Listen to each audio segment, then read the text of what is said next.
ગાંધીનગરની સત્યાગ્રહ છાવણી ખાતે ઝેડ યુવાઓ દ્વારા સોશિયલ મીડિયાના માધ્યમથી આંદોલનને વેગ મળ્યો છે।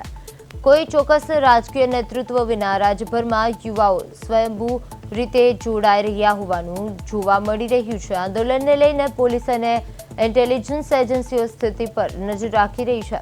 આ દરમિયાન વિદ્યાર્થીઓને આંદોલનમાં ભાગ લેતા પહેલા શૈક્ષણિક સંસ્થાઓના નિયમોનું પાલન કરવાની સૂચનાઓ આપવામાં આવી રહી હોવાના અહેવાલો પણ સામે આવ્યા છે। રાજકીય વિશેષકોના મતે યુવા વર્ગની સક્રિયતા અને સોશિયલ મીડિયાની ભૂમિકા આગામી સમયમાં રાજ્યના રાજકીય સમીકરણો પર અસર કરી શકે છે। હાલ સમગ્ર ઘટનાક્રમ પર સૌની નજર છે અને આગામી દિવસોમાં આંદોલનની દિશા મહત્વપૂર્ણ રહેશે।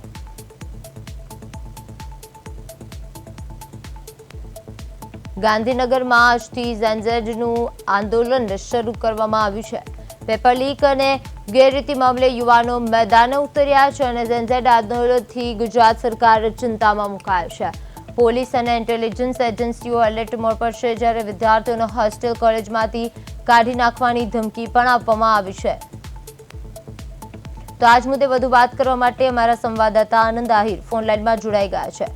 જી આનંદ, સોશિયલ મીડિયાના કારણે આંદોલનને કેટલી ઝડપથી વેગ મળ્યો છે હાલ? જી ચોક્કસથી કહી શકાય કે આજે ગાંધીનગર સત્યાગ્રહ છાવણી ખાતે જૈન યુવાઓ દ્વારા જે અત્યારે હાલમાં જે દિલ્હી ખાતે જે જંતર મંતરનું જે આંદોલન ચાલી રહ્યું છે તે જ મુદ્દે અત્યારે હાલ ગાંધીનગર સત્યાગ્રહ છાવણી ખાતે જૈન યુવાઓ સોશિયલ મીડિયાના માધ્યમથી આંદોલનને એક નવો વેગ મળી રહ્યો છે। ત્યારે ગુજરાતભરના જેટલા પણ સ્ટુડન્ટ હોય છે તે પણ અત્યારે હાલ ગાંધીનગર ખાતે આવવા માટે રવાના થઈ ચુક્યા છે અને ક્યાંક ને ક્યાંક કહી શકાય સુરક્ષાની વાત કરવામાં આવે તો ગુજરાત પોલીસ દ્વારા પણ ક્યાંક ને ક્યાંક સ્ટાફ ખડકી દેવામાં આવ્યો છે।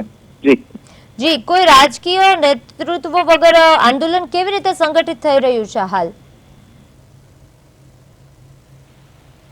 અત્યારે વિદ્યાર્થીઓ છે પોતાના હિત માટે અત્યારે હાલમાં જે લડત લડી રહ્યા છે જે કહેવા જોઈએ તો કે જે વારંવાર જે પેપર લીક થવાની જે ઘટનાઓ બનતી હોય છે તે ક્યાંક ને ક્યાંક આવી ઘટનાઓ ન બને તે માટે વિદ્યાર્થીઓ પોતાનું અત્યારે આંદોલન કરી રહ્યા છે।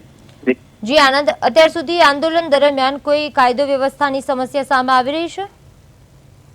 કાયદો વ્યવસ્થાની વાત કરવામાં આવે તો જે વિદ્યાર્થીઓ છે તે પણ ક્યાંક ને ક્યાંક પોલીસને સપોર્ટ કરતા જોવા મળી રહ્યા છે। એટલે હાલમાં ક્યાંય કહેવા જઈએ તો ક્યાંય પણ કોઈ પણ સરકારી મિલકતને કોઈ પણ પ્રકારનું હાલમાં નુકસાન થવા પામ્યું નથી। જી આનંદ, હાલ હવે રાજકીય વિશેષકોના મતે આંદોલનની રાજનીતિ પર શું અસર પડી રહી છે? રાજનીતિની જો અસર કરવાની વાત કરવામાં આવે તો અત્યારે હાલમાં કોઈ પણ પ્રકારની જે રાજનીતિની જે અસર કહેવામાં આવે તો હાલમાં કોઈ પણ પ્રકારની રાજનીતિની અસર થતી જોવા મળી રહી નથી। જી આનંદ, સમગ્ર માહિતી બદલ આપનો આભાર।